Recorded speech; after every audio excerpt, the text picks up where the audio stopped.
अस्सलामुअलैकुम और वेलकम दोस्तों। फोटोग्राफी आजकल तकरीबन हर इंसान का शौक है। हर कोई अपने लम्हात को यादगार बनाने के लिए तस्वीर खींचता है।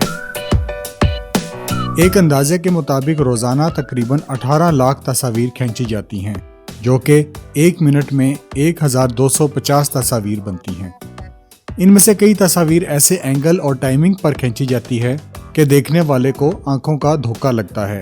इन तस्वीर को समझने के लिए इनको दोबारा गौर से देखना पड़ता है और मुशाहिदे के बाद इनकी असलियत का अंदाज़ा होता है। आज हम आपके लिए ऐसी ही 20 तस्वीर लेकर आए हैं, जिनको पहली नज़र में देखने से आपको कुछ और समझ आएगी, लेकिन इनकी हकीकत आपको इनका बगौर मुताला करने के बाद पता चलेगी।